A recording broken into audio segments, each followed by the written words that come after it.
আজি আমি পঢ়িম হাই সেকেন্ডাৰী ফাৰ্স্ট ইয়াৰৰ second chapter units and measurement. এতিয়া আহিলে first unit, what is unit? Symbolical representation of a physical quantity is known as unit. Suppose আমি ক'বাত গ'লো 1 কিলোমিটাৰ গ'লো, 1 কিলোমিটাৰটো হ'ল এটা ইউনিট। Suppose এটা weight হ'ল, weight হ'ল 2 কেজি, কেজিটো একোটা ইউনিট, এইখিনি হ'ল unit.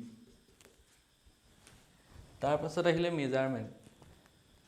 The numerical value of physical quantity is known as measurement. এই ইউনিটটো সাপোজ 1 কিলোমিটাৰ হ'ল, 1 কিলোমিটাৰ এই 1 টো হ'ল মেজাৰমেন্ট। আমি মেজাৰমেন্ট কৰি পালো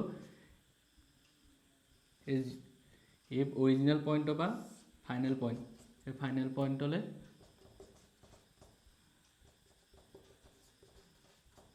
পইণ্টলৈ ডিস্টেন্স হ'ল 1 কিলোমিটাৰ। এই 1 টো হ'ল এটা মেজাৰমেন্ট। হেডে এটা ইউনিট বহুত ধৰণৰ আছে। নেক্সট আহিলে মাইক্ৰোস্কোপিক এন্ড মেক্ৰোস্কোপিক ইউনিট। মাইক্ৰোস্কোপিক ইউনিট বিলাক হ'ল বহুত সৰু ইউনিট, ভেৰি স্মল ইউনিট, যিবিলাক আমাৰ মাইক্ৰোস্কোপত ব্যৱহাৰ কৰা হয়। আৰু মেক্ৰোস্কোপিক ইউনিট বিলাক হ'ল বহুত ডাঙৰ ইউনিট কিছুমান, যিবিলাক আমি সাধাৰণতে ইউনিভাৰ্সৰ কিছুমান ডিস্টেন্স মেজাৰ কৰিবলৈ ব্যৱহাৰ কৰোঁ। মাইক্ৰোস্কোপিক ইউনিট বিলাক হ'ল এক্সাম্পল কিছুমান হ'ল 1 micrometre. 1 micrometre is equal to 10⁻⁻⁶ metre. হেডে 1 নেনোমিটাৰটো হ'ল 10⁻⁻⁹ metre. 1 angstrom is equal to 10⁻⁻10 metre. এতিয়া 1 মাইক্ৰোমিটাৰ মানে হ'ল এইটো 1 মিটাৰক আমি যদি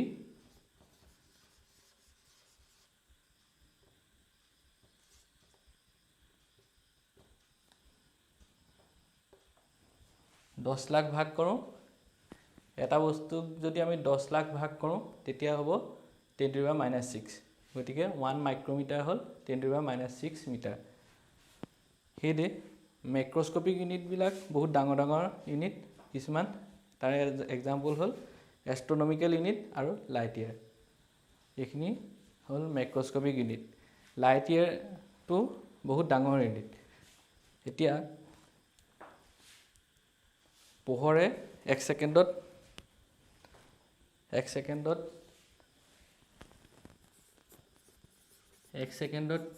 × 10⁸ মিটাৰ পাৰ ছেকেণ্ড মুভ কৰে। গতিকে 1 সেকেন্ডত ইমান মুভ কৰি 3 × 10⁸ মিটাৰ পাৰ ছেকেণ্ড মুভ কৰিলে 1 মিনিটত কিমান মুভ কৰিব? 60 ×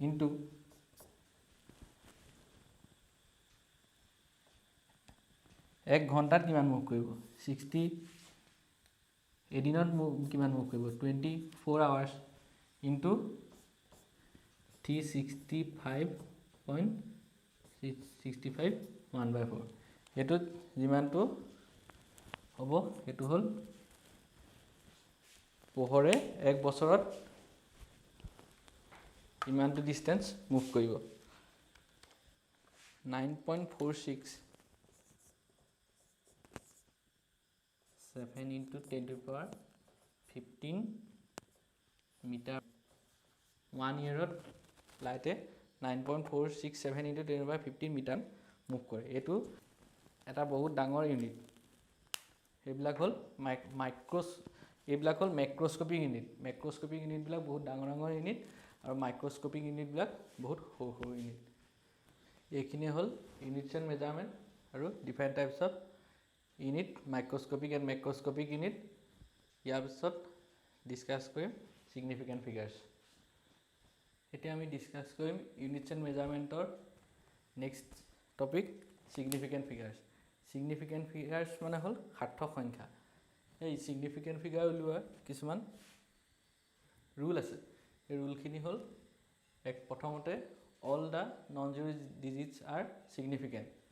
যদি নন জিৰ' ডিজিটছ ইয়াত জিৰ' নাই, গতিকে এই সংখ্যাকেইটাত ডিজিট নাই, গতিকে ইয়াৰ ছিগনিফিকেণ্ট ফিগাৰ্ছ 4 গতিকে গোটেইকেইটা আমি সিগনিফিকেন্ট ফিগাৰ হিচাপে কাউণ্ট কৰিম নেক্সট ৰুলটো হ'ল the trailing zeros in a number without a decimal point are not significant the trailing zeros in a number the trailing zeros ইয়াত জিৰ' নাই এইটো গোটেইখিনি সিগনিফিকেন্ট ইয়াত ট্ৰেইলিং জিৰ'ছ এই দুটা আছে ইয়াত ট্ৰেইলিং জিৰ'ছ এই তিনিটা আছে গতিকে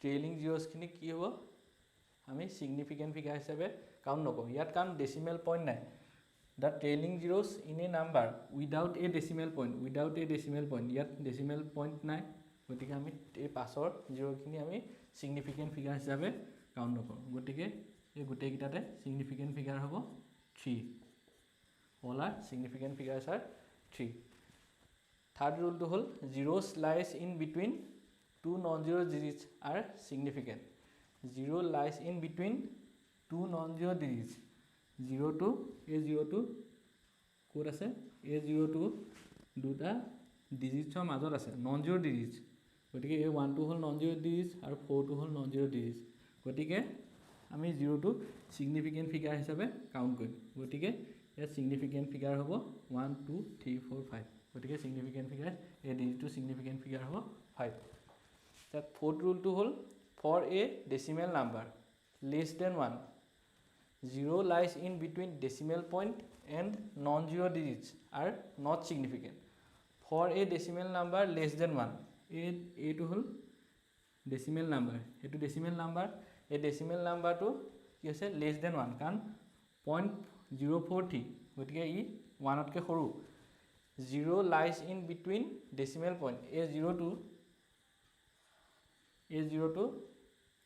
kar major ase decimal point to আৰু নন জিৰ' ডিজিটছ এই ডেচিমেল পইণ্টটো আৰু এই 4 নন জিৰ' ডিজিটছৰ মাজত 0টো আছে গতিকে ইয়াক আমি সিগনিফিকেন্ট ফিগাৰ হিচাপে কাউণ্ট নকৰোঁ কাৰণ 0টো ডেচিমেল পইণ্ট আৰু নন জিৰ' ডিজিটছৰ মাজত আছে গতিকে ইয়াক সিগনিফিকেন্ট ফিগাৰ হিচাপে কাউণ্ট নকৰোঁ গতিকে ইয়াৰ সিগনিফিকেন্ট ফিগাৰ হ'ব 2 এইটো আৰু এইটো ফিফথ ৰুলটো হ'ল for a decimal number greater than 1 example হিচাপে এইটো decimal number is greater than 1 এইটো 1 তকৈ ডাঙৰ কাৰণ 1.043 আছে greater than 1 for a decimal number greater than 1 0 lies in between decimal point 0 to decimal point আৰু নন ডেচিমেল নাম্বাৰৰ নন ডিজিটছৰ মাজত আছে 0 to এই ডেচিমেল পইণ্ট আৰু নন জিৰ' ডিজিটছৰ মাজত আছে গতিকে ইয়াক আমি সিগনিফিকেন্ট ফিগাৰ হিচাপে কাউণ্ট কৰিম বুজিছানে ইয়াৰ কণ্ডিশ্যনটো হ'ল গ্ৰেটাৰ দেন 1 হ'লে কি হ'ব 0 টো সিগনিফিকেন্ট ফিগাৰ হিচাপে কাউণ্ট কৰিম কাৰণ ডেচিমেল পইণ্ট আৰু নন জিৰ' ডিজিটছৰ মাজত থাকিলে আমি 0 টো সিগনিফিকেন্ট ফিগাৰ হিচাপে কাউণ্ট কৰিম যদি এইটো 1 তকৈ সৰু হ'লহেঁতেন তেতিয়া আমি 0 টো সিগনিফিকেন্ট ফিগাৰ হিচাপে কাউণ্ট নকৰোঁ কাৰণ ই for a decimal number less than 1 হৈছে লেছ দেন 1 হৈছে কাৰণে ইয়াক আমি 0 টো সিগনিফিকেন্ট ফিগাৰ হিচাপে কাউণ্ট নকৰোঁ কিন্তু গ্ৰেটাৰ দেন 1 হ'লে ডিজিটটো যদি 1 তকৈ গ্ৰেটাৰ দেন হয় তেতিয়া আমি 0 টো যদি ডেচিমেল পইণ্ট আৰু 4ৰ মাজত ডেচিমেল পইণ্ট আৰু নন জিৰ' ডিজিটছৰ মাজত থাকে তেন্তে 0 টো আমি সিগনিফিকেন্ট ফিগাৰ হিচাপে কাউণ্ট কৰিম গতিকে ইয়াৰ সিগনিফিকেন্ট ফিগাৰ হ'ব 1 2 3 4 আৰু ইয়াৰ সিগনিফিকেন্ট ফিগাৰ হ'ব অনলি 2 এইটো আৰু এইটো